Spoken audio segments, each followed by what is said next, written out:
if you live in Darien, most likely you've benefited from the Darien Foundation.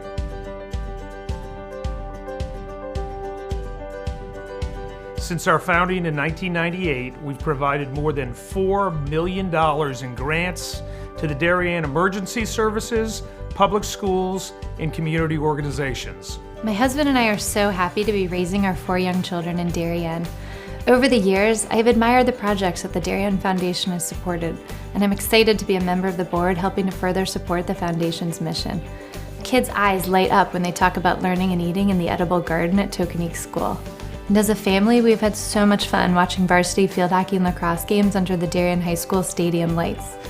It certainly gives us peace of mind to know that if and when the next storm hits town, the Darien Library will always have power thanks to the Darien Foundation providing a generator. As a resource, the Darien Foundation is unique within Fairfield County and indeed unique on a national level.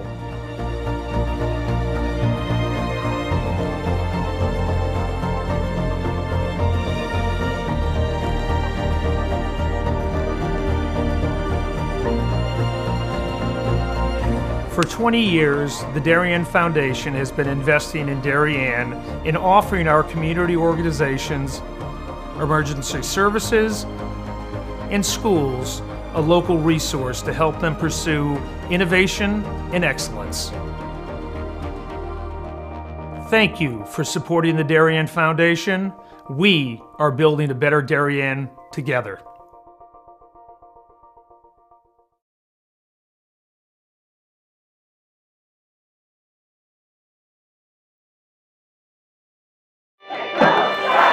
Celebrating and supporting Darien athletes.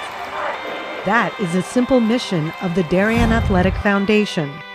Broadcasting live from the field, DAF Media covers 125 games a year.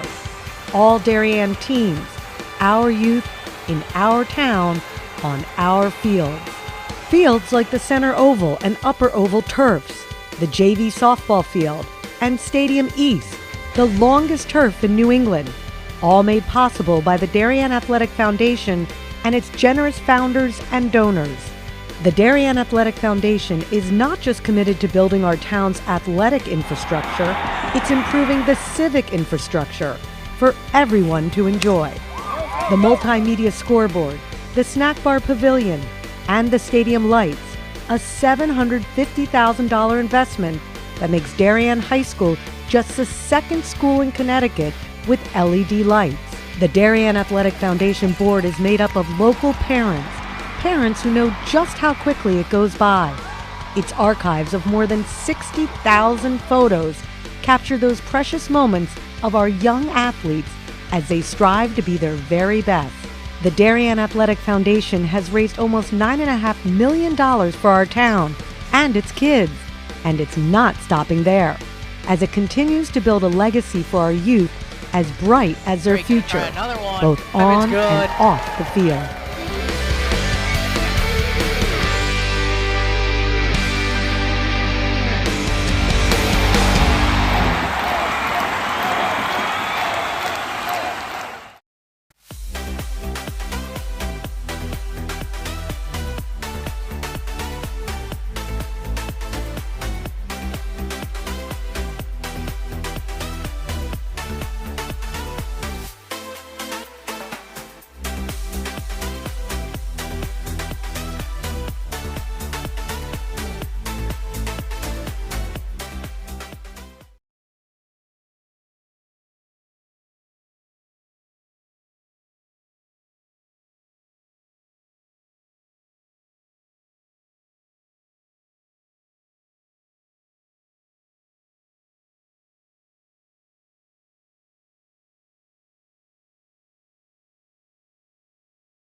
I grew up in this town, so that's why I know everything. I know. I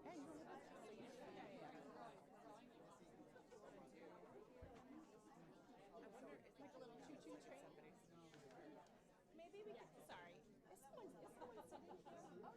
someone sitting here? Maybe we can put one next to this one. Someone is sitting there. Yeah, we could just do a choo-choo train. Hey Layla, we're gonna sneak behind you and then you can close the door.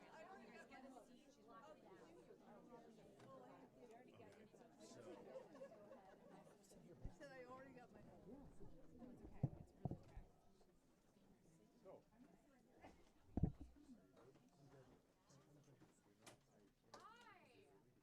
Hello. Together in person. It's very exciting. Welcome everyone. For those of you who haven't been here before, my name is Paige Berger. I'm the marketing director here at Barrett Bookstore, and I'm so glad to be joined by my colleagues, our events coordinator, Rosanna. Where are you, Rosanna? Who did all the details for tonight in the back. Thank you. And Yvette and Brianna, we welcome you here. Thank you for making the trek near and far. We also want to say a big thank you to the Corbin District. David and Sonia and Lisa are here tonight. Thank you so much for making this happen. We're so glad to be downtown with this crew. I also want to give a big shout out to Four Forks, who provided the food for this evening, and Sipsters, which is our lovely little wine and spirit shop around the corner here right across the street. So it's really a community effort to bring us together tonight. For those of you who have never been here before, welcome. For those of you who have been here, welcome back. We're here tonight to celebrate the release of Missy's gorgeous new book, Pasta. I was telling her when she walked in, people have been walking the store this week and they sort of like, they pet it. She said, well, are they buying it? Yeah, then they buy it. But it's truly a work of art, so I know all of you who are here are the happy recipients of a signed copy. We have more in hand because once you see it, you're probably going to want to buy more for all of your friends and family for the holidays. So thank you so much for bringing this gorgeous book to our store and so many stores across the country. I also want to shout out before formal introductions that Missy's co-author, and she says true author, Talia, is here in the back. Thank you, Talia. Hiding in the back, but the word is you actually did all the work.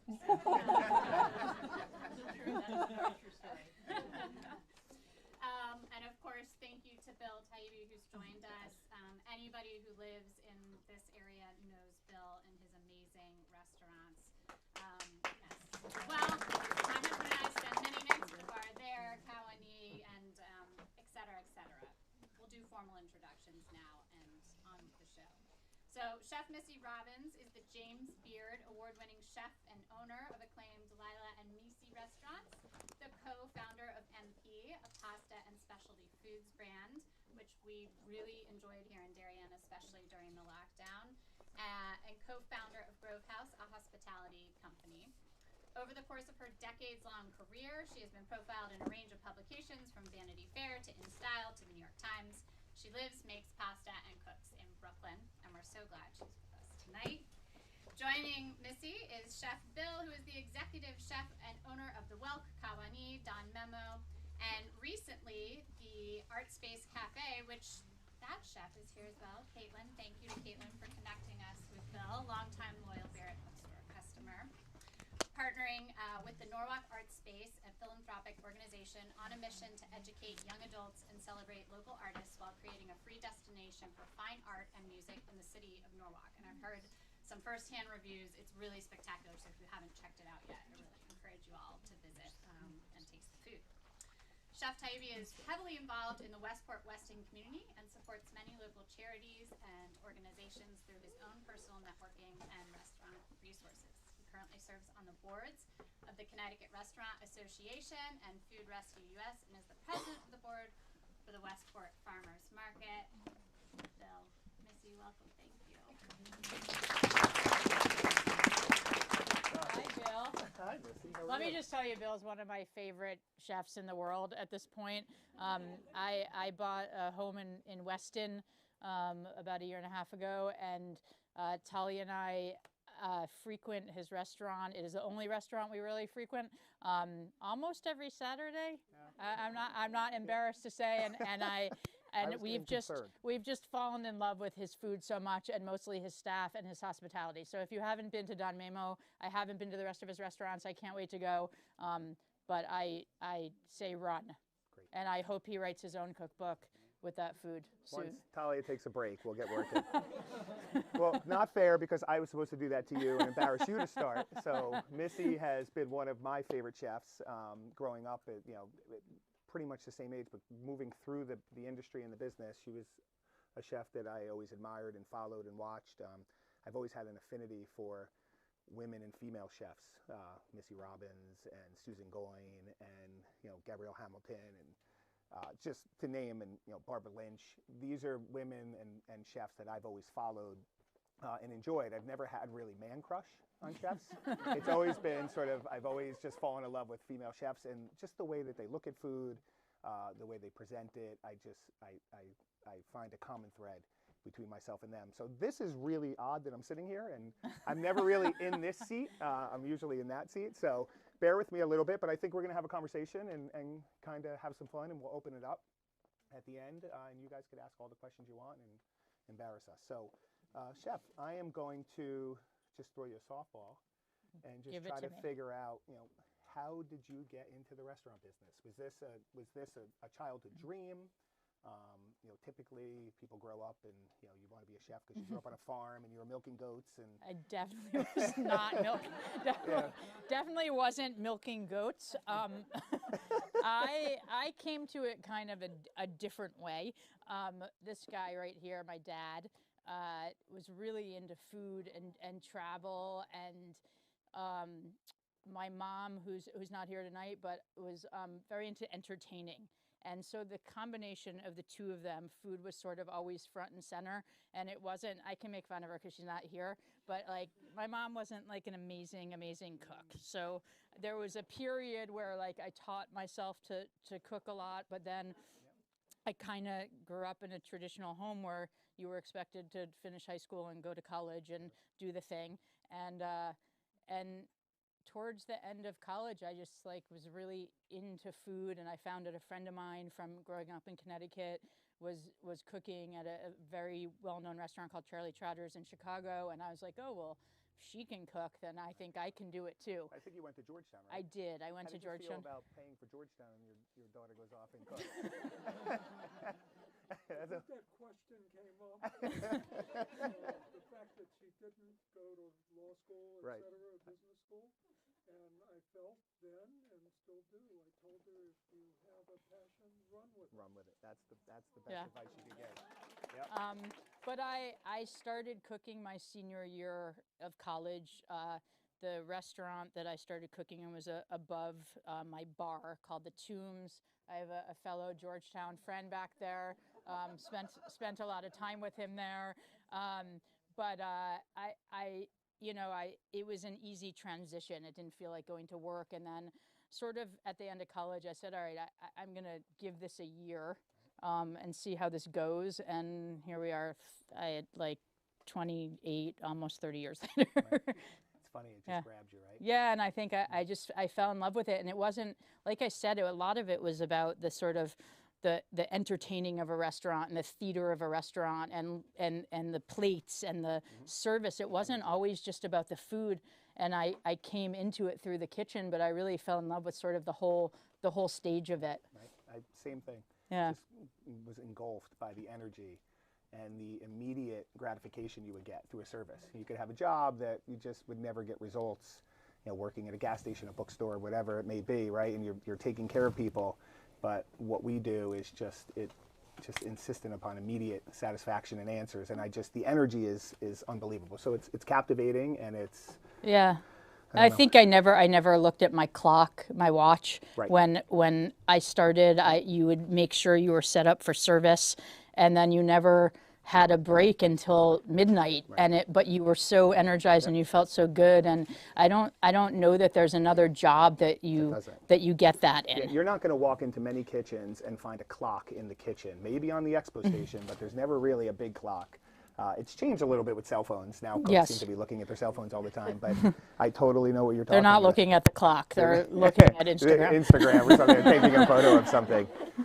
Yeah, so it's interesting, and I think you worked at 1789 in D.C., which Yeah. is funny because I actually worked at Galileo in D.C. Oh, no way. Yeah, I did. I went to school in Baltimore, and I had done my internship down where we worked at Ona, and I worked the risotto station. So if anybody... Oh, so sorry. Yeah, and imagine you got, I'm sure everybody's cooked risotto at home. Try cooking risotto for like 300 people to order.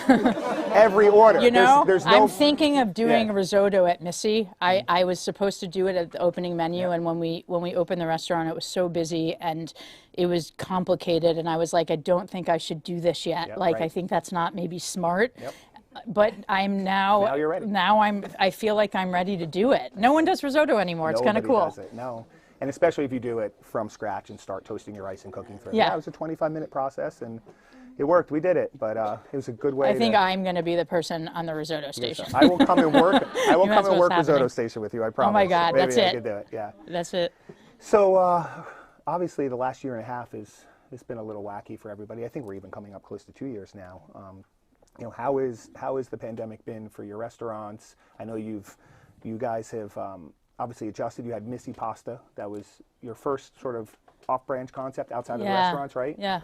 And then, so was the segue into MP Provisions, was that because of the pandemic, or was that always the plan? Well, a little of both.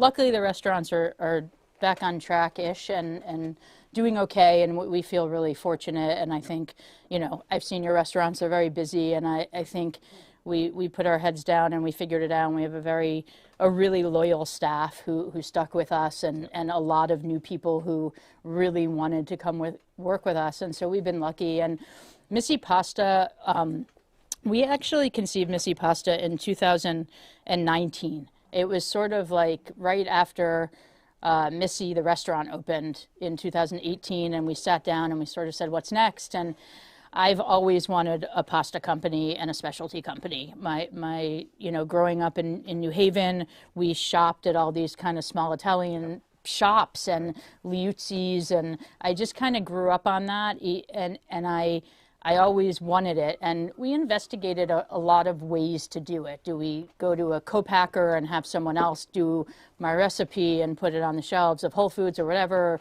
How do we really do this? And we really decided that we wanted to do all of it ourselves, for better or worse. So we launched it before COVID, and we kind of started by doing these like weekly drops every week at Missy, and we'd announce that we were selling and a line would form, and it was really fun. And right the weekend that we shut down the restaurant was the first weekend that we were taking real orders. Wow. And we had, you know, 60 orders or so, and it was really exciting, and we obviously canceled those orders. And but we knew that like we had something good, and when we started talking about what to do when we were shut down, and that was obviously a difficult, terrifying time, you know, I said to my partner, I'm not doing takeout. Like, this food doesn't translate to takeout.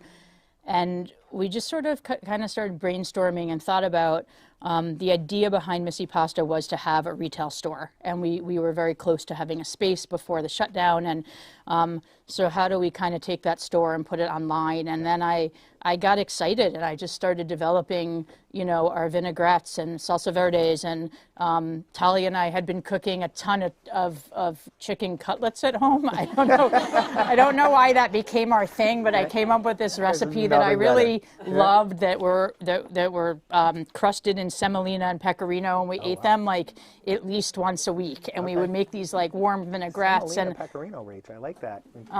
very, very simple. And so that kind of became like one of the first things. And I'd always done porchetta and meatballs, and like it was kind of taking the things that I was cooking at home or that you would see in an Italian specialty store and getting it into people's homes. And it's worked really well. It's definitely like a different business than running a restaurant, and it's really hard. And but it exercises this sort of different part of my brain, a different sort of marketing brain, a different sort of outreach to our guests, and newsletters and texts and technology. We talked a little bit about, I hate technology. It's unbelievable, right? We have great people. I mean, we just have a great, Yeah. we have a great team. All of the people that helped us with MP build it, we're all in different positions. Okay.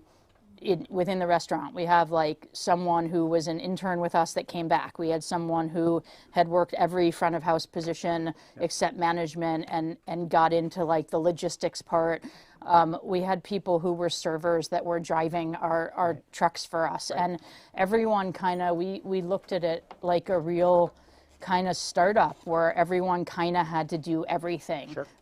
My business partner Sean was driving out to the Hamptons. That's what David was telling me. That he was doing the deliveries here. He was, and he loved it That's because wild. he likes being near people, and he couldn't be near people. So, whatever.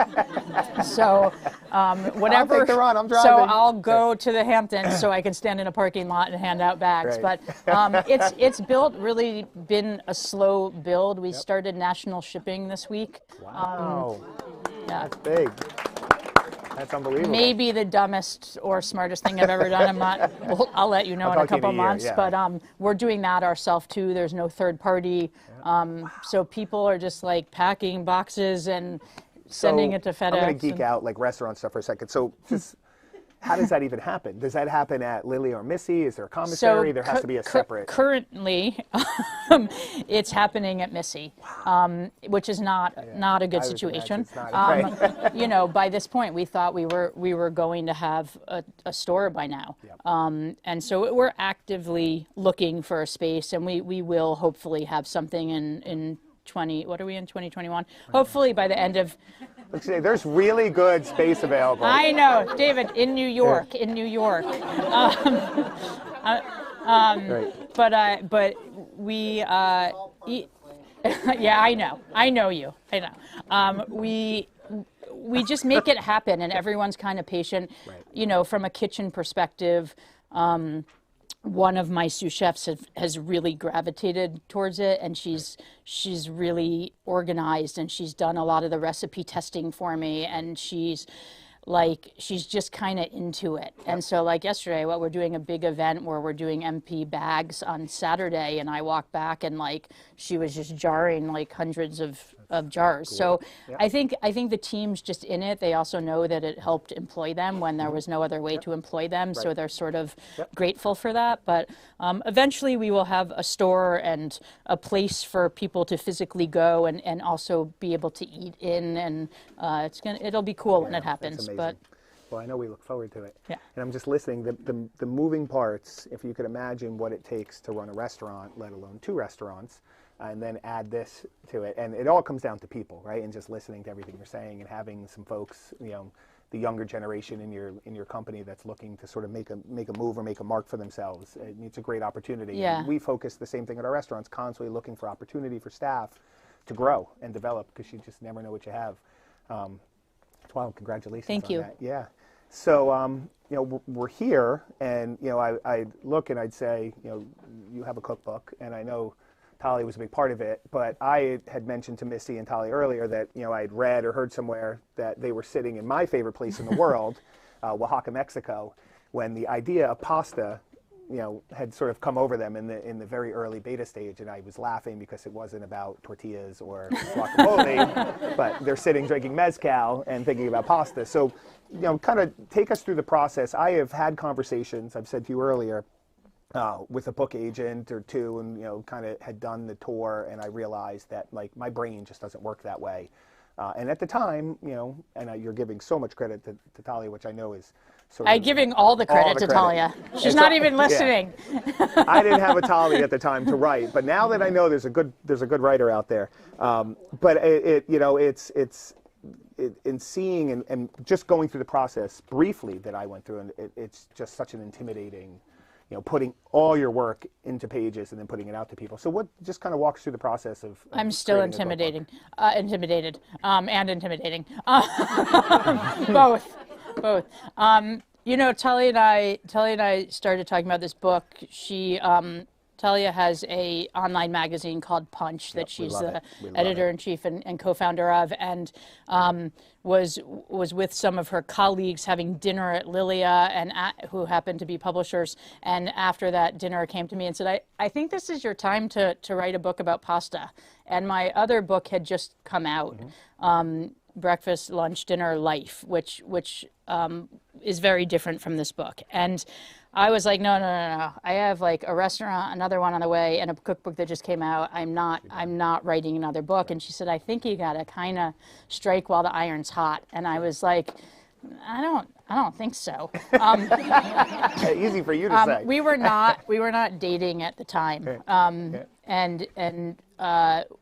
Even when we were in Oaxaca, we were not dating, but I was kind of smitten, so she's very convincing. And we were sitting on a roof deck of this little bar drinking mezcal, and we started getting like excited about this idea, and just sort of brainstorming sort of the trajectory of my career in pasta, because I came to pasta kind of late, and Italian cooking kind of late. I started at 17.9, which is very, we used to call it New American. Continental. Right. And really didn't start cooking Italian food seriously until I was 32, when I moved to Chicago to run Spiaggia with a chef named Tony Mantuano. And we just sort of started talking about like growing up in New Haven and this Italian-American sort of vibe that's in New Haven, and the restaurants that I grew up eating at. And I am not Italian, so I like to think I'm Italian, but I'm not. And then just kind of moving through my career and studying in Italy and traveling in Italy, and then landing at Spiaggia, and then coming back to New York and taking over the reins at Voce. One of my favorite restaurants of all time. Really? I need to say this. So here's the funny part about Voce. Rachel would tell you, my wife, that go to Voce. I mean, it's all I ever want to eat. And this was when Angel Carmelini was the chef. No offense to Missy, but there was another chef there. Who's that? No, I'm just kidding. There was another chef at Voce pre-Missy, and also an amazing chef. An amazing chef. But I remember going to a Voce and and Andrew Carmelini had these duck meatballs on the menu that I pridefully say I stole. And if anybody that ate at Napping Company in the time I was there in Stanford, you had duck meatballs. And oh my those God, were all so Andrew funny. Carmelini's, yes. That was the first thing I took off the menu. Right. My story is, here's my story. I go to a Voce and I sit down and I hear there's a new chef and there's no duck meatballs on the menu. And I'm like, what is happening here? I heard it every night for months. I was heartbroken. But I took them off out of respect to him, because it had become such a signature, like a signature thing. And I walked in and I was like, look, it was the first time. Voce was a big transition for me. When I was at Spiaggia, I was the executive chef, but I had a mentor and someone who was the chef owner. And Voce was my first real, like, you got to do your own thing. And I didn't want to have his food on the menu. And I had to leave some of it because, as you know, you can't just walk into a kitchen and be like, okay, we're starting over. No one allowed me to close. In New York City, you don't get to close for a day and reopen while the chef figures it out. So I just like literally out of respect, and the guys who worked there at the time, they were all his guys, and they worshipped him, and they wanted nothing to do with me. And they said to me, well, we have all these duck meatballs made. They're all, and I was like, great, you can give them to the staff. And they were so mad at me, but so were the guests. And I kind of like, look, it's a good lesson. Luckily, I don't have to take over people's restaurants anymore. But I wish I'd known you then, because you could have just sent them all to Napping Company in Stanford. And amazing. They were delicious. They just weren't my dish, and they were so obvious. It wasn't like grilling a pork chop or putting a rigatoni with red sauce on. That's not so obviously someone else's, but that was so obviously his thing, and so I removed them quickly. Well, I did not get the duck meatballs that night, but I did eat at a Voce a few times after, and I always loved your food. There was no question with that. But that was a funny sort of. I had to say that. I was so heartbroken that those duck meatballs were gone in space. Gone. We digress. So the book.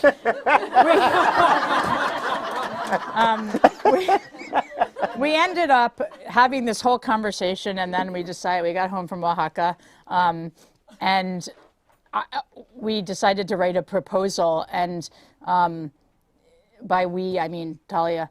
And I mean, she just has an incredible, I always thought I was a perfectionist, and I still like to think I am a little bit, but I've never met anyone like her, and who has the kind of vision and understanding of how to put something like this together.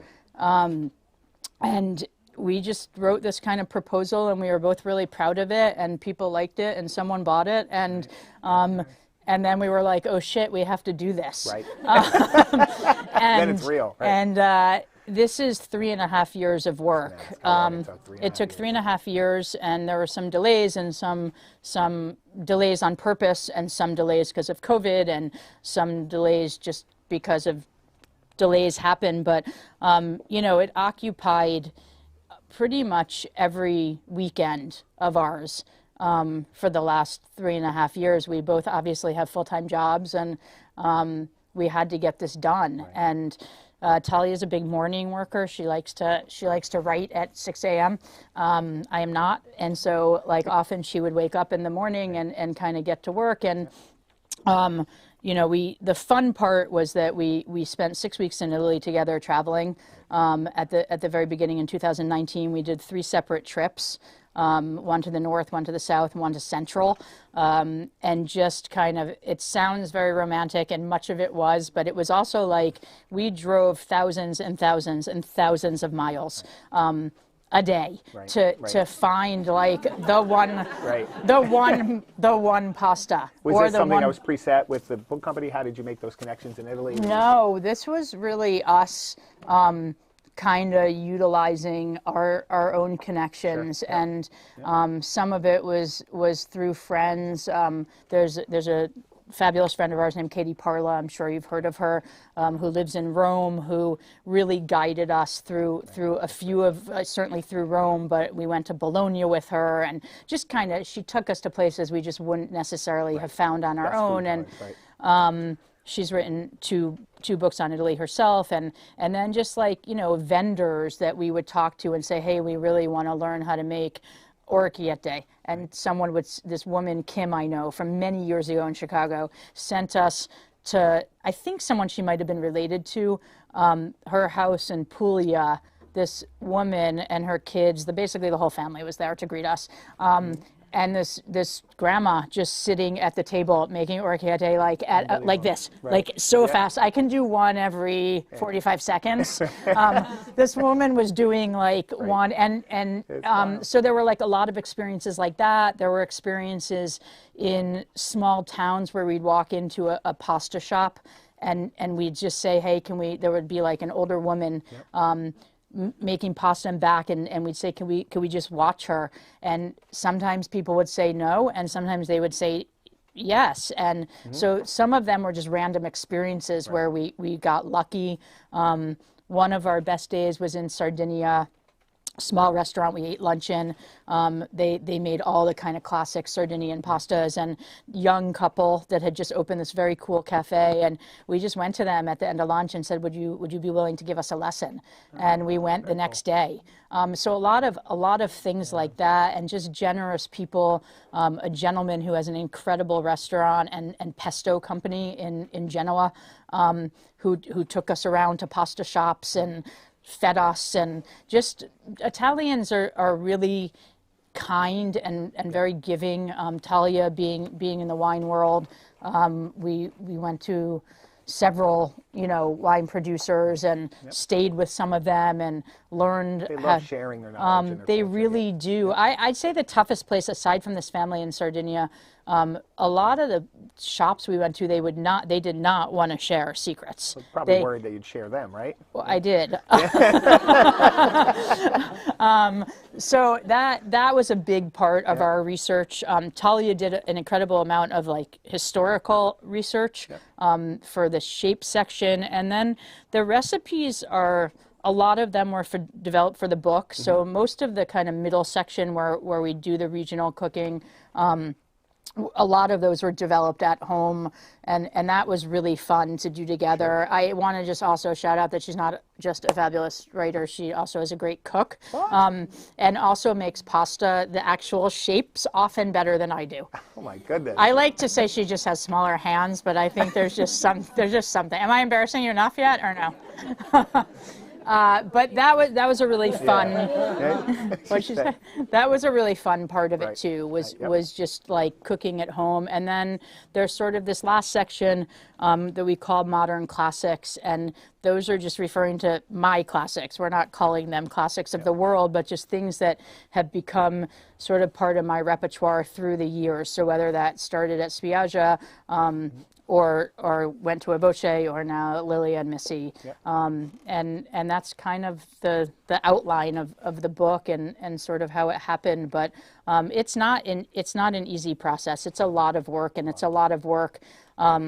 You know, I admire cookbook authors who kind of don't have second jobs, and that's like their real focus, because I imagine how much fun it could actually be if that's all you if that's all you had to focus on. But when you like are in a pandemic and you're trying to build this business and save your restaurants and write a book, it's not always so glamorous. But like then when you get to hold this thing and see it, it's pretty cool. It's your work. Yeah. Yeah. Before the book, were you were you recipe driven in your kitchens? You know, pre-books? No. Good. How hard was it to get recipes? There are recipes for the stuff. They are more in all the chefs' kind of notebooks, and they're not documented in the way that they should be. We're literally like twin sisters. I'm telling you, the whole thing, everything you're saying. Yeah, I think it's like an old school thing. You know, it's funny. My parents emptied out their old house and gave me all my old boxes of crap finally, now that I have a home in Connecticut. And we went through a bunch of stuff, and I found all my notebooks from my first jobs in the 90s. Yeah, that's awesome. And there's not that much written in them. Yeah. So I haven't changed very much in the last 25 years. Yeah. But you know, I collected a lot of information from the chefs and needed to make sure. But even the information you collect from them, those recipes don't always transfer to 4 to 6 people. So like I would kind of take those and rework them, and often they just didn't work in the same way. And I'm seeing the same thing of like if I give them a recipe from the book and they have to scale it up, it doesn't scale the same either. So it doesn't translate. Most of my recipes are written on pieces of chits from the ticket machine. Yep, exactly. Oh, I love you, Bill. Yep. And it drove Talia insane. She'd be like, Saturday morning, she'd be like, do you have the recipe for the puttanesca? And I'd like literally reach into my pocket and pull out 20 pieces of paper, and she'd be like, what is that? And I'd say these are my notes. And she said, well, why aren't they in a computer? And I was like, I don't even know where my computer is. She said, well, can we get you an iPad? Can we at least get you an iPad to use in the kitchen? We'll get you one with the stylus and you can write. And we tried that for like a week. And I was like, this just doesn't work for me. Like I need take notes. I need like a legal pad, and I need it to have like sauce on it and be dirty. And so listen, I think the interesting thing about having a true partner in a project, and this was a really I'll give Talia 75% to 25, but it was really a 50-50 collaboration. And I think when you have a collaboration, you have to learn how to work with each other, like any job or any kitchen or. And I think it was definitely more frustrating for her than it was for me. But eventually, you know, I had to say, like, listen, this is how I work, and I don't know how to. I don't know how to. I don't know how to do it the other way, and I want to be able to get these recipes to you in a way that feels comfortable, and I want you to be able to write in a way that feels comfortable for you. So, like, you know, she had to deal with the chits of paper, and I had to deal with the 6 a.m.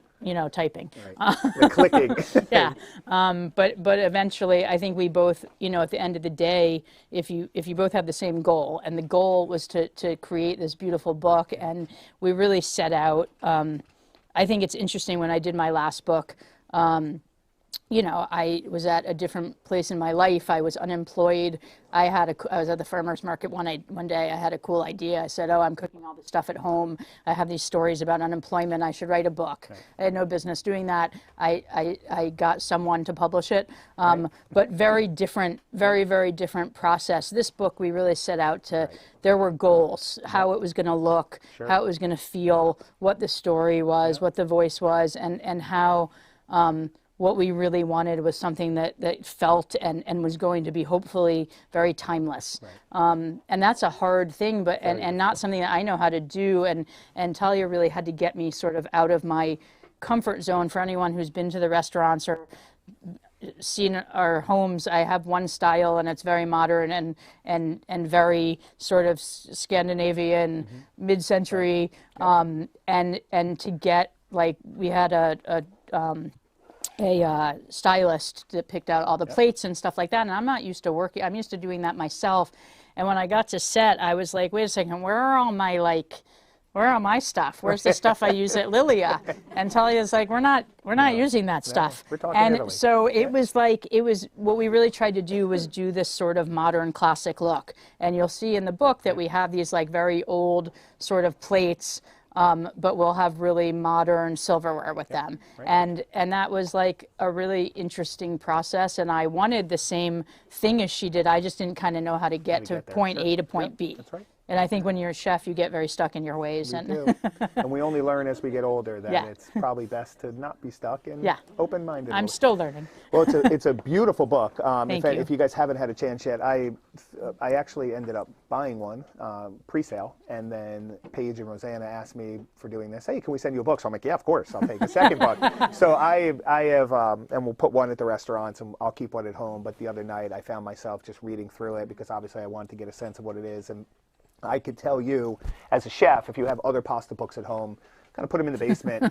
This is the one you. This is the one you really. No, but it is. It's the one you need. Everything's in it. Like I said, the photography is brilliant. The stories are great, and there's shapes and sizes that I could have never have dreamed existed. What's your favorite shape in the book? Oh man. Should I be asking Talia that? What's your? I'm thinking because they're all like. So I think probably the things that I learned for this book. So like there are things like the culurgiones from Sardinia that is a very intricate stuffed pasta, and they're really hard to learn how to make. And I think like even orecchiette, like the fact I made orecchiette at a voce, but I made it with the wrong dough and I made it fake and I didn't really know what I was doing. And I think all the things trophier, I really taught myself. That is one that Talia's definitely better at. Does get done this way or this way? You can do it however you want, Bill. That's the beauty.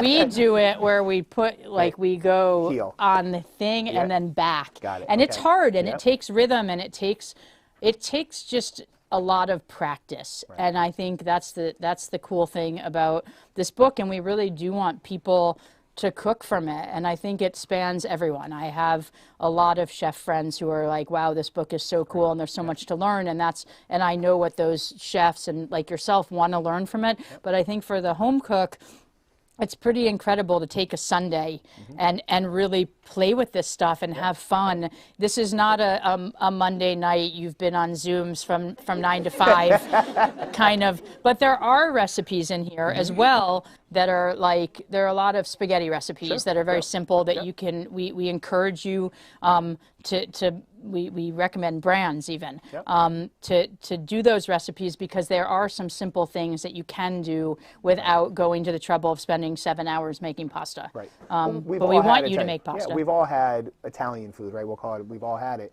And if you think about what makes good Italian food and bad Italian food, to me, it's just freshness of ingredients, and and it's a very simple cuisine. In a sense, and when I look through it, even the sauces here are simple, but you talk about the quality of ingredients, and it's a really great guide. So kind of dig into it, and I do think I would probably go through it if I were you guys and kind of mark off pages and set up a couple weekends and say, okay, Sunday we're taking care of trophy, and then we'll move on to orecchiette and down the line. I think there are lots of fun ways to do it. I think you could go north to south if you wanted to just do that middle section. I think you could spend, a couple months going through the Italian-American section. I think you could, I'm hoping, like I've seen people take other books and kind of do that thing where they cook through them for a year and really try and make it through. This is a lot of recipes, so it might take longer than a year, but I hope that there's a combination of all those things and that people really get into it. Great. It's great. It's beautiful. So I have some more restaurant questions, if that's okay. Yes. How, so you had Lilia first. Yep. And then Missy Pasta.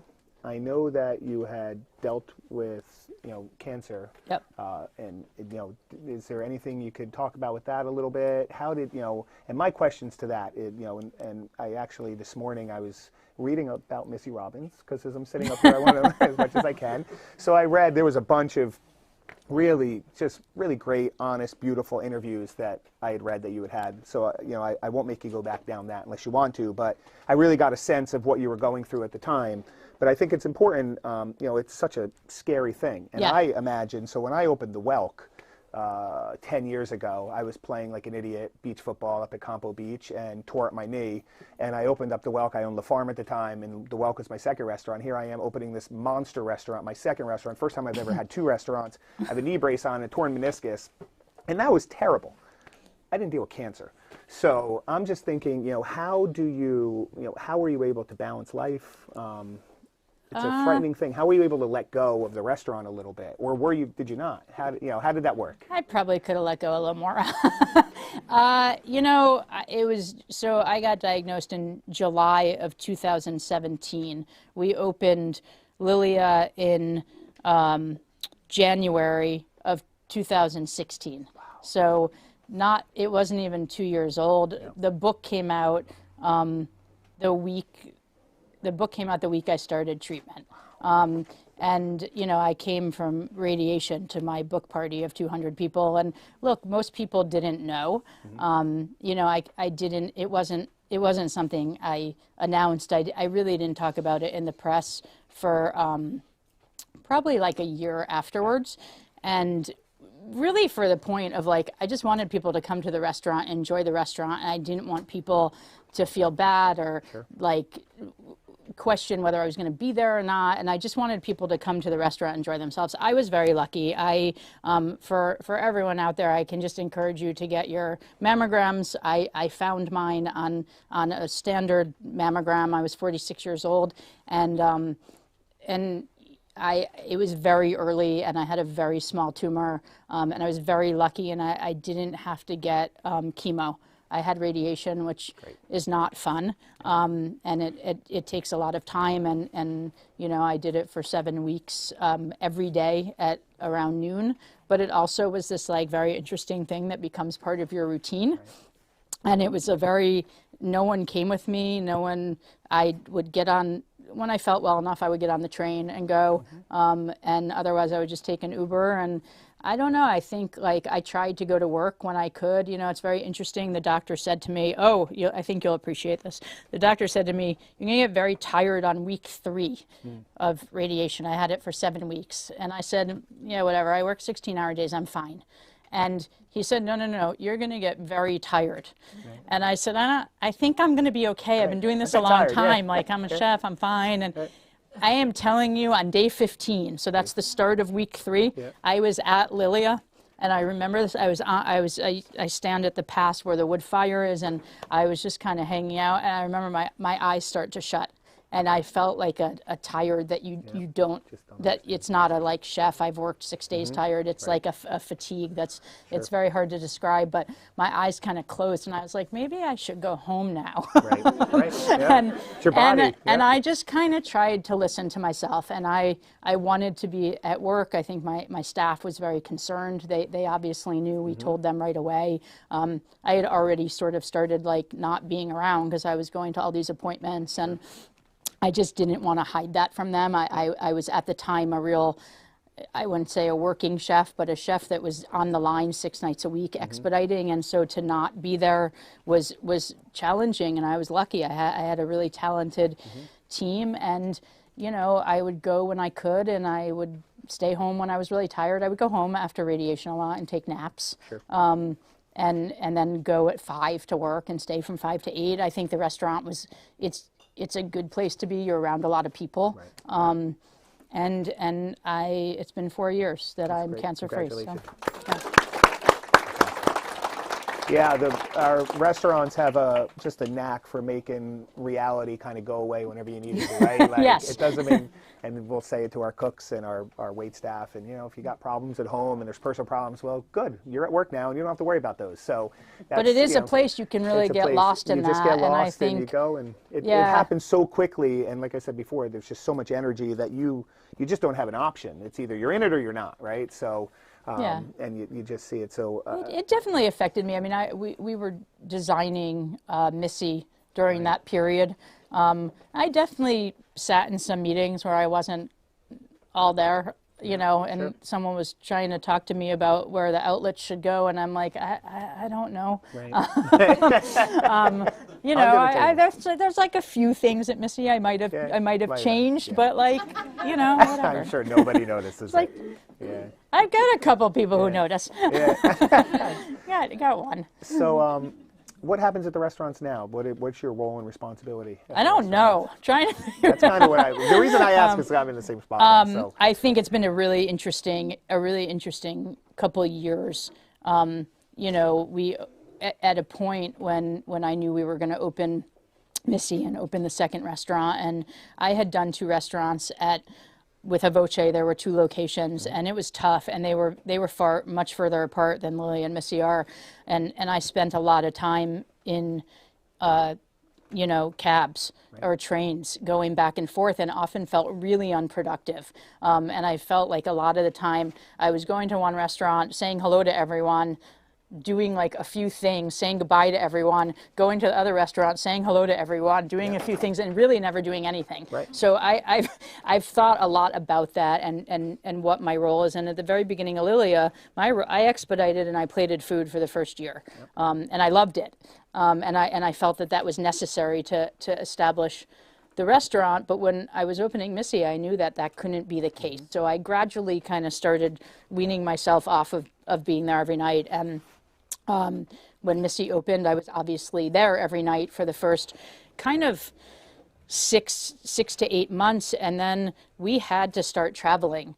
And so I didn't really have an option, but I say I had to start traveling, but I know it's terrible. But we have to go to Italy for 3 months. We had to start going to Italy, so I had to just kind of like wean off a little bit and trust people and understand that like we had all worked really hard for a long time. And I think a couple of things shifted. Talia and I eventually started dating, and she is not in this industry, and that changed my perspective a lot about, what I should be doing and what I needed to be doing. And, she said to me once, why are you at work till 11 o'clock still? Right. And I said, I didn't have an answer for her. I said, I actually don't know. And she said, well, I think it's guilt. You feel like you're supposed to. She said, well, what do you do when you're there? And I'm like, I don't know. I bullshit with people, and I taste food, and I like hang out. And she's like, but you need to do that till 11 at night. Right. And I said, maybe I don't know. And I really thought about it that week.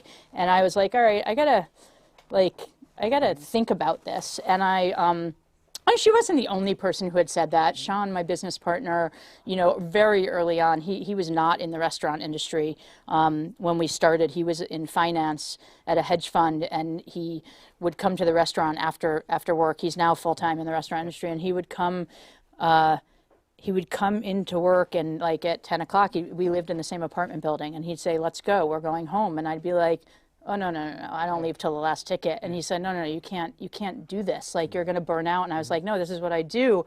So, Talia had a lot more influence over me for obvious reasons. But I think, COVID shifted things quite a bit for me too. And I think at the time that we shut down, which was in March of 2020, I had already sort of started going home closer to like the 8:39 range. I was pretty consistent in that range. And when the shutdown happened, obviously I was nowhere for a long time. And when the restaurants reopened, I was pretty COVID afraid. I think I'm not high risk because of my cancer, but I've just had enough medical problems in my life that I was like, I don't want to get this because I feel like I'm going to have bad luck. Right. And so, you know, our sort of mantra at the restaurant was like, do not be here if you don't need to be here. So like, we didn't want people, you know, if you walk into Lilia now during the day, there are 10 people working on computers.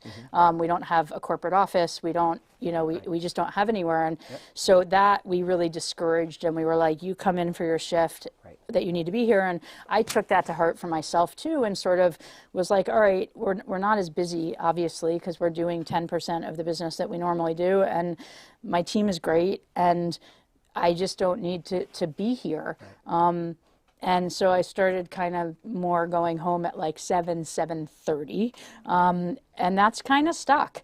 And there are nights when I'm there a little later, or there are events or whatever, but I think what I found is that I'm more productive now, because I wake up pretty early in the morning. I do a lot of my emailing and stuff like that before I get to the restaurants, and then my real role is mentoring the chefs and I still develop both menus, and constantly working on trying to promote, you know, MP, and but I view my role really differently now, and I'm really happy with my role. I don't you know, I don't want to not be in the restaurants, and I what I try and do is to be in one of them between, you know, 5 and 7:30, and Lilia actually opens at 4 now, and we actually do business between 4 and 5. So I think like those during that time is a time where I can connect with the staff.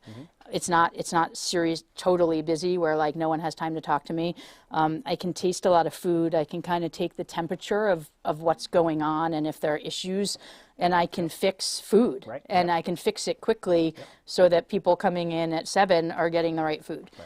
So that's kind of what I do now, and this obviously took a lot of my time, and you know, that it's freed up a little bit now. And now on to building, you know, this little pasta empire, hopefully. That's great. Yeah, it's very difficult. If you could imagine, right, for 20 some odd years, we're, you know, in the middle of the heat, and then to find a way. And I agree with you that I have kind of taken the same path, minus the pasta empire and the cookbook, but other stuff, other restaurants. And I just find myself to be more productive now when I could go home and spend some time with my wife or my kids or my dog. We've never gotten to do that. You know, that was not part of our life. We missed everything forever. Yeah. So, but I always felt, and I wonder if it's the same for you, initially when I found myself going home earlier and earlier, I'd be riddled with guilt. I'd be home, sitting there having a glass of wine, like we're having dinner, whatever's happening, and I'm in the back of my mind is always work. Why am I not at work? Why am I not? I should be at work. You know, and I go in the next day, and I'm thinking like, all these things are going to fall apart. But what I realized was, me stepping aside gave a really good, creative, hardworking group of people an opportunity to grow that maybe was not there when I was there all the time. So, you know, I find my company is probably better and stronger, and I think you probably said the same, because you're just allowing people to extend themselves and grow in your company is only beneficial to the end result. Yeah, I definitely have the guilt still. You know, I have it less and less, but I definitely, it exists. But I think, I do think that like allowing people to grow and flourish and do their own thing without me standing on top of them and push them in a different way, and have expectations of them is different. And I think the rewards, you know, versus the guilt are much higher. That's right. And I think it works. And I also I turned 50 this year, and I was like, I did what they're doing. Right. Like I did it. I've got sous chefs who are asking me for time off to go to their mom's 50th birthday parties, and I'm like, you know what? I don't need to stand here every night. Like that kind of did it for me. This was recent too. I have a sous chef. She's from Hawaii, and she said I missed my dad's 50th, which was like 6 months ago, and I'd really like to go home for my mom's 50th. And it was like that moment that I was like, I definitely, I am not them. You're not and I did it. And I think when you can like step back and say, I did this for 20 plus years, like I'm good. And oh, by the way, and you probably feel the same way, if I have to jump on the line, I'm still better than any cook in my kitchen. I'm not. There's no doubt about it. I jumped on once during COVID. Yeah. I jumped on garde manger. We had we used to like, if we had like a positive test, we would send everyone to Right. get Oh, my tested, and we'd goodness, say, if right. you're not comfortable being at the restaurant, you don't have to be here. And there's one night where no one felt comfortable being in the restaurant, and it was like a little too late to like shut it down. Yep. We should have just shut it down. Sure, right. And I was like, I'm going to work garbage day. Yeah. So that's like the most entry-level station. Yep. But unfortunately, I walked into a station that hadn't been set up Hadn't been because they prepped. left That's the in the worst. middle. Now you're And cursing. it was like like an absolute disaster. And I was like, you know what? I don't need to do this anymore. And Right. I also like, look, I never viewed myself as I always say that I am a much better chef than I am a line cook. Sure. And I never thought of myself as like, when I was really young, I was pretty good at it, but I never viewed myself as the best line cook. I viewed myself as a good cook who was very ambitious to do other things. Right. Yep. Sure. Absolutely. Yeah, I only realized that late that there are other things. So Yeah. smashing pans on a stove is kind of what got me into it for years. But it Yeah, allowed me to listen, get out. when I was trying to find my next thing, when I took a year off between a voce and opening Lilia, which turned into really 2 years, and I interviewed with a lot of people, but one of my most significant interviews was with Danny Meyer of Union Square fame and Gramercy Tavern, and that he was my dream person to work with, and I remember sitting in an interview with him, and I had known him for a while, and I was just honored to even get a conversation. And he said, when are you happiest? When you have a pan in your hand? And I said, no, not at all. I'm happiest when I'm like teaching other people or like menu developing or like walking around. And I realized at that point that I was not getting a job with him because I know that he likes his chefs to like really be in the kitchen. And I knew I blew it. Like at that very moment, I was like, I don't think I'm going to work with Danny. So he did me a favor because now I have my own companies. Yeah, it's funny. We believe that at the restaurants, my three in Westport, we have expediters, but our chefs don't expedite because my feeling is my chefs are my best cooks. So I want them touching the food. I want them in on the food. They work stations. Yeah. So, and they're typically cold side stations. So this is the way so our they kitchens can, are like, set up walk so they it, can see everything. Everything will come to them, but they're still plating because they're my best cooks. So I want them touching the food.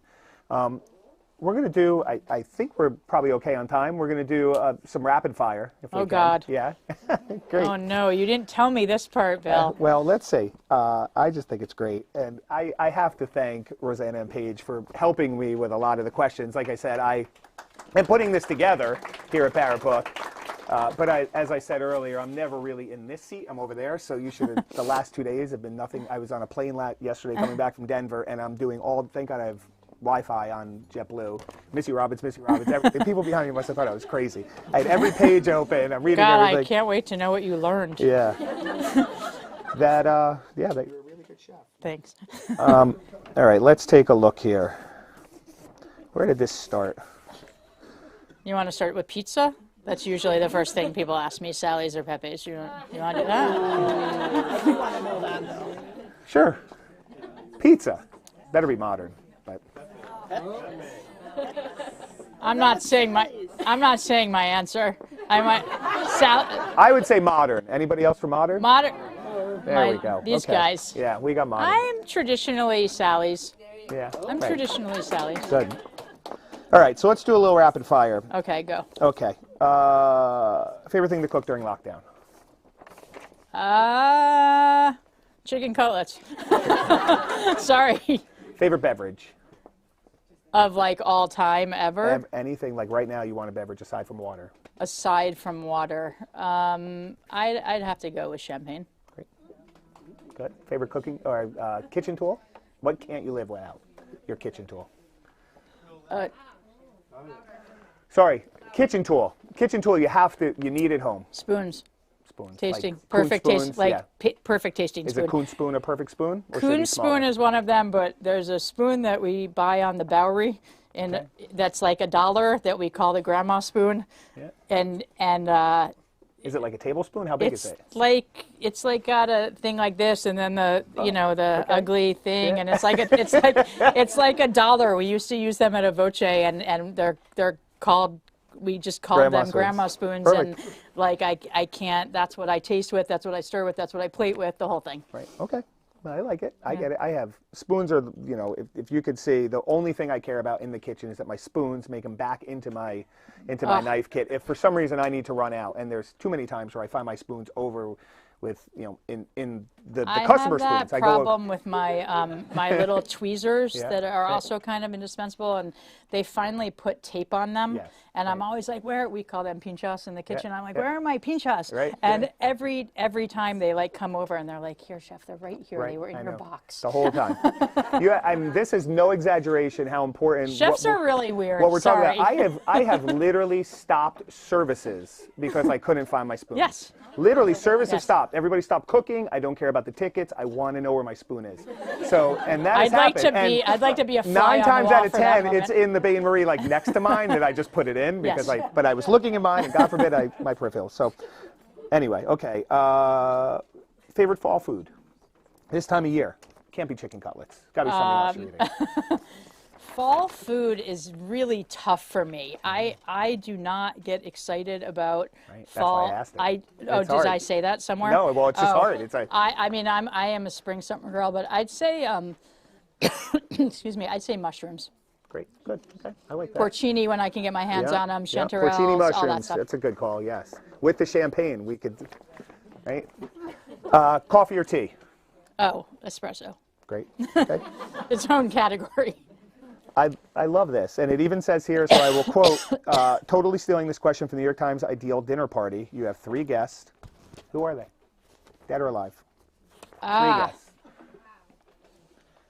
Do they have to be famous or just people? 3, anybody you want. Could be mom, dad, and me if you want. I'll show up.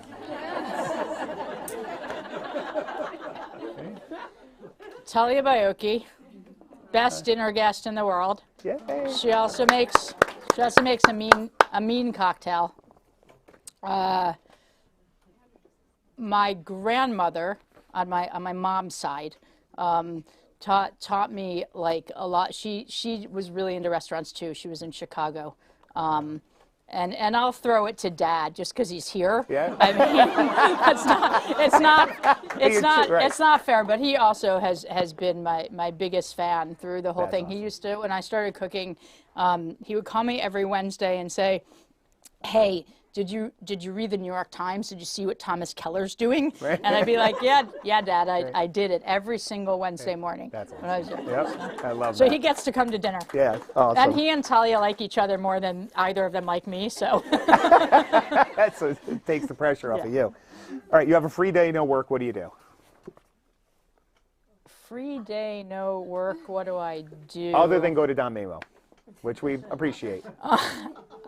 You know what? I have to tell you, I've now that we have a home and I don't only live in a small apartment cooking, and I think because like I don't cook in the restaurants, Sure. and I taste a lot of food and I tell people what to cook, but I don't get to physically cook, and it's been awesome the last year and a half having this house, and I cook on a Weber grill. I haven't quite like gotten my fancy grill yet, so I've really taught myself how to cook differently, and I think I've become a better cook, and I find it actually really relaxing. That's great. Yeah. If I would suggest you follow Missy on Instagram, because in her stories she's usually putting her Sunday night dinner meals. So I said, and it's fun to watch. Sweet or salty? I'd say, what, Lori, Seth? I would have to say 50-50. I like crave potato chips, but I also really need gelato. Okay, got it. Salt and vinegar chips and a piece of chocolate. There Have is you had nothing the better than Iberico ham chips? I'm sure you've had. from Torres. Oh. The Torres chips, Yeah, right? Is that what I you're talking mean, about? yeah, I had to amazing. stop buying them. Yeah. I like literally had to stop Amazing. buying them. Yeah, We yeah. were eating like 2 bags a day. Right. It's the worst thing. I'll eat a bag of chips. I love salt and vinegar chips. I'll eat them, and then I need to chase it with like a piece of candy or something. And I'm like, this is really bad. Yeah. Like M&Ms. I like M&Ms a lot. I mean, I'm trying to think. Is 5 important? 3 to 5. What does everybody need to have in their kitchen? 5 essential ingredients you need to have in your kitchen. Oh, lemons, garlic, at all times. This is like in all times. Like All I times. can't cook. I get anxiety if these things are not in my kitchen. chili flake, Yeah. fennel pollen. Everyone knows about my obsession with fennel pollen, if you know me. Fennel pollen, we like to call it magic dust. Yep. You can use that anything from ice cream to steak. Everything. It works on everything. Everything. And it will just make, if you have people over for dinner, it'll make them think you're an amazing chef. Yep. That's how I've gotten this far. I just throw fennel pollen on. What is fennel pollen? Fennel pollen is like the, you have to, it's collected through the hand, and if you look at the fennel flower, it's like the inside of the fennel flower. The pollen that comes, the fennel is a really amazing vegetable, right? Because you have you sort of have the vegetable, the bulb, right? And then you have the frond, the herb, and then you have the pollen. So many uses, and in that stalk is really, really delicious, flavorful, either for juicing or for stocking, pickling. So it's a really How many amazing ingredients are we at? That was 3. All right, I'm going anchovy. Oh, olive oil, good one. 6. We can wait. So we said, hold That's on. an important one. Olive oil's an important one. Thank you, whoever said that. I'm thinking about things that like you might not think about. Like Right. anchovies are my little secret. What are your favorite to anchovies? Like what anchovies are they? Are we talking boquerones? Are they no, packed in olive oil? like They olive salt cured? oil, salt cured, Yeah, the best salt quality. cured, You right, could, exactly. I actually like olive oil better than salt. I mean, Okay. they're originally Sure, cured with okay. salt, obviously, but packed in olive oil. Yep. The salt ones are tough. You have to clean them You have to clean 'em, yourself. right. You have to Yep. like, they're tough. But any like high quality packed in olive oil will do you. My favorite brand right now is it's called Amarone. Okay. An Italian brand. They have really cool packaging. That's what sold me, but the product is really amazing as well.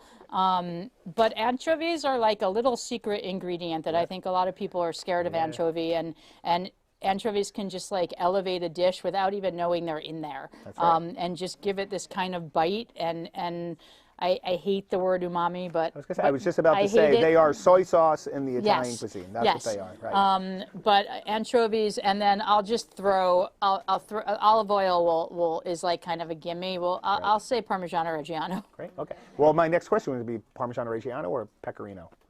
Depends on the what. It's got to be Pecorino, right? I mean, Pecorino di Fossa? No. Guys, it's not. You can't choose. I have. I'm going Pecorino. Yeah, that's a tough question. Yeah. I'm not choosing. I'm not here to give easy questions. Yeah, I know. Right? What is I this? see that. Right? All right. We'll finish up with a couple more here. I love this. What dish that someone else cooks for you brings you the most joy? What is one of your favorite dishes that someone else cooks for you?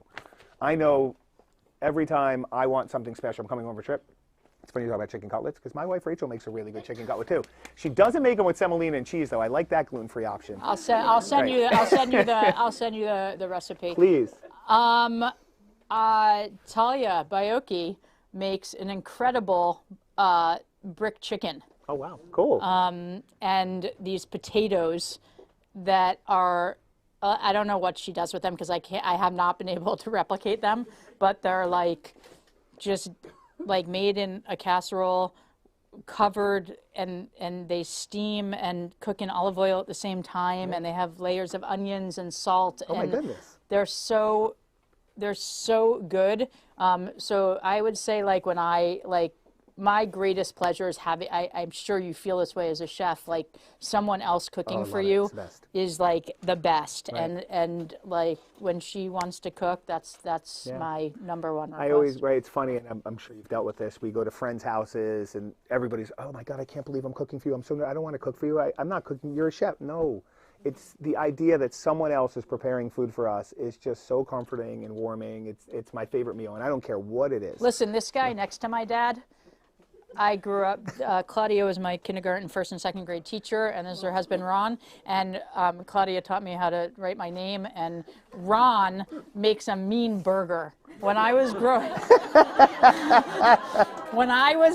up, like I used to be like, when do we get to go to the Granthams to have Ron burgers? That's awesome. And I literally just asked like a couple months ago. I was like, when are we going to have Ron burgers? That's great. What do we do with the burgers, Ron?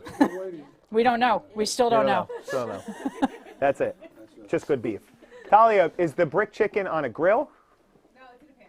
In a pan, but you still put a weight on top of it. Do you use an actual brick or just a press? 2 bricks and a cast iron. Wow. It is like Legit break. the skin shatters. Oh my goodness. But Bill, if you want it on a Monday night and you tell Talia you're going to be home at 8, tell her to please start cooking it at 6:30. Right. Because it is a very long brick chicken. Right. It requires an immense amount of patience.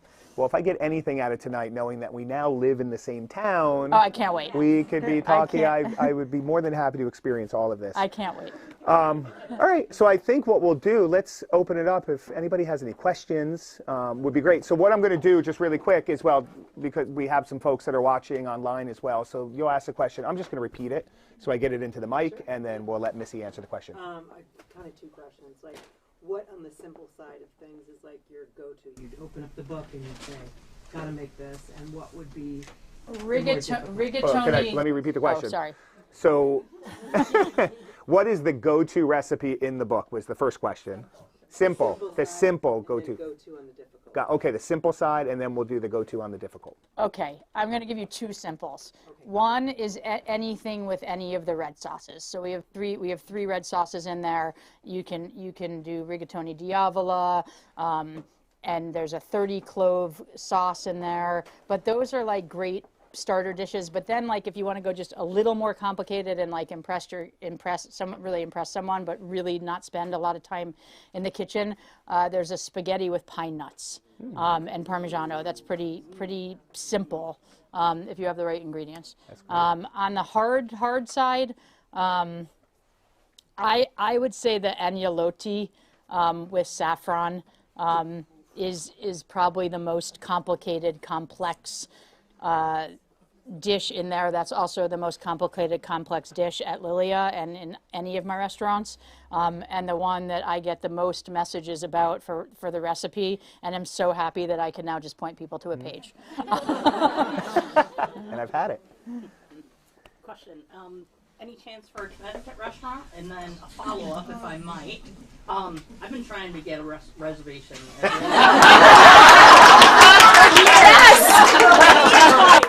Any advice on how that can happen? So, right. First question was, will there be a Connecticut text restaurant? my dad. Yeah,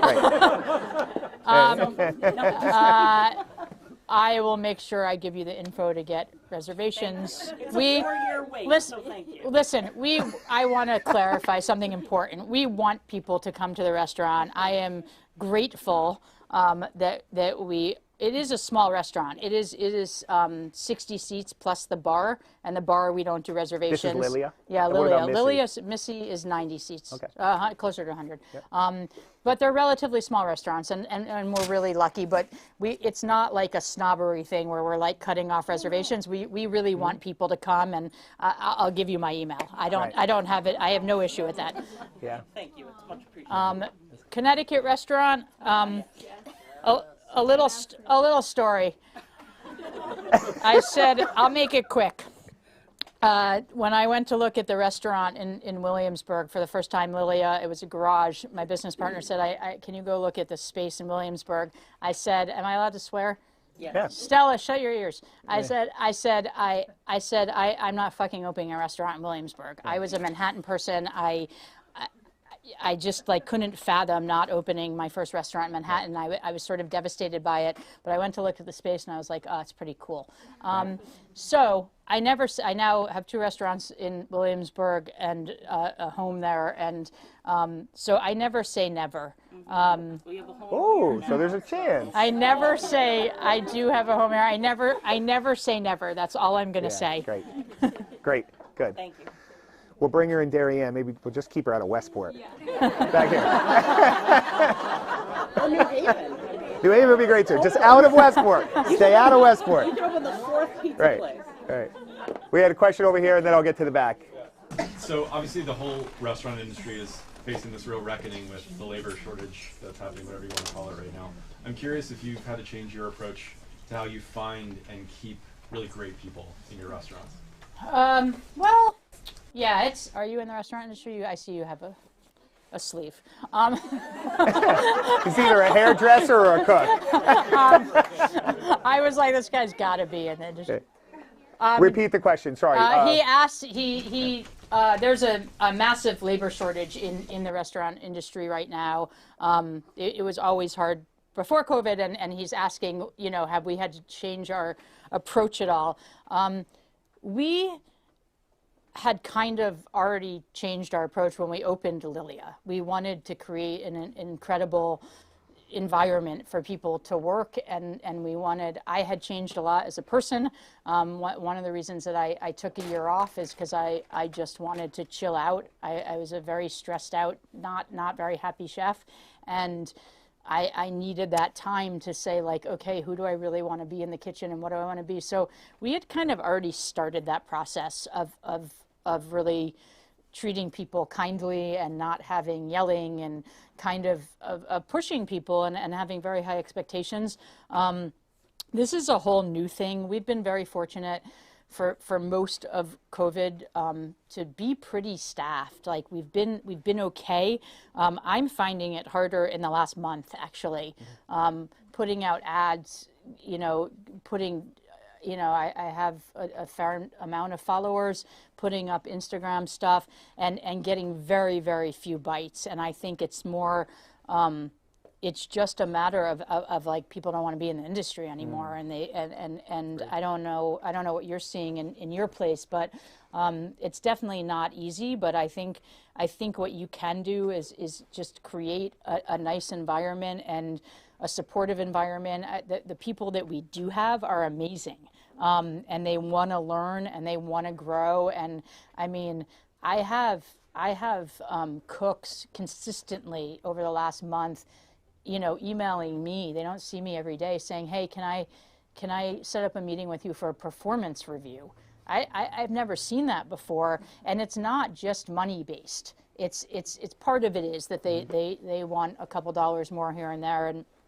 And I'm definitely much more generous with that than I think in before. I think you have to be, and I want to be. But I think that what I'm most interested in is that these young cooks, they really want mentorship, and they want to learn, and they want to learn, and they do want a connection to you, even if you're not in the kitchen every day. So I think that's been kind of a positive. Great. Would you like a job?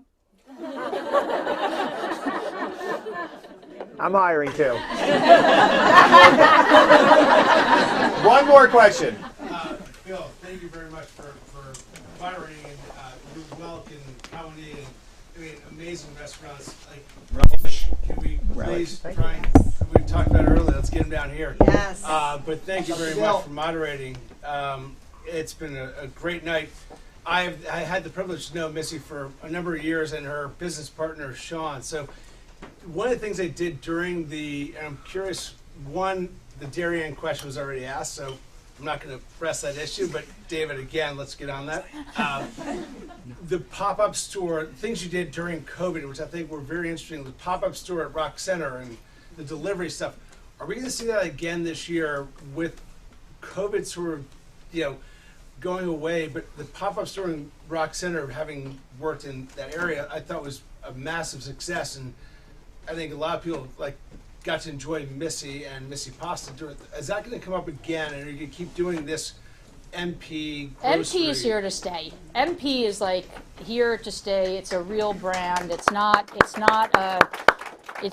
like a pivot. We are not doing a pop-up this winter only because we're really focused on the restaurants and kind of getting other facets of MP up and running. And I think the national shipping, if it takes off, is could be a real thing. I don't know. It's 3 days old so far. Mostly it's just my friends in LA ordering, which is fine. Whoever wants to order. We'll just take it, right. But yeah, I mean, MP itself, we really want to continue, to build this into a real brand, and it has, the holidays are pretty incredible for us. So the pop-up was great, but what's also pretty amazing is Thanksgiving, Christmas. We announced our Thanksgiving specials 2 days ago also, and like the sales have quadrupled in the last day. So I think it's interesting with this business also to see kind of what people, we throw a lot of stuff out and see what sticks. Right. And the one thing that's been really consistent is the holidays. So like Valentine's Day, we'll probably do something for New Year's this year. Thanksgiving's big, and we don't do like, I've kept it so like if you went to the store, you would buy a ravioli special or a, you know, crostata. I'm not doing like a full Thanksgiving meal, Right. and I don't want to. Right. But for Christmas we do Feast of the Seven Fishes, and we do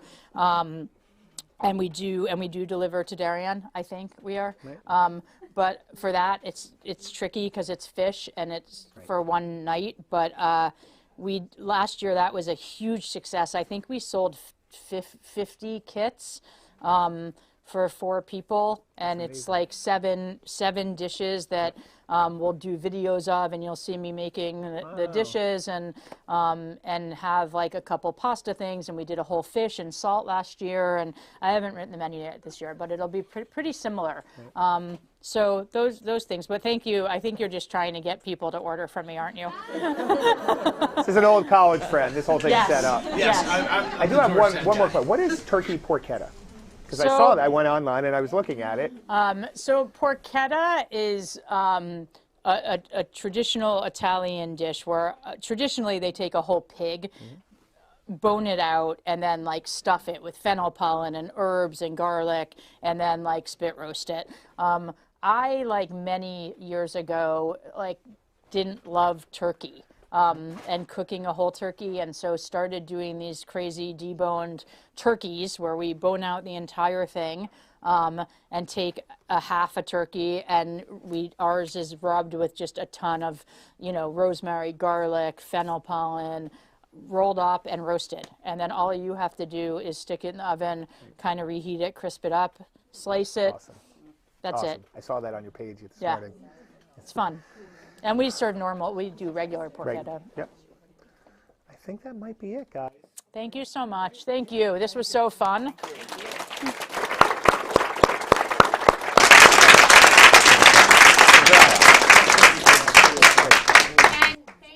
All of you for coming. We are going to stay open for a little bit. Anybody who wants extra copies of Missy's book or any book. Or you can just massage it like they wrap. If you want to wrapping, we'll do wrapping and have another glass of wine. And thank you. Missy. Awesome. Thank you. Thanks for having us.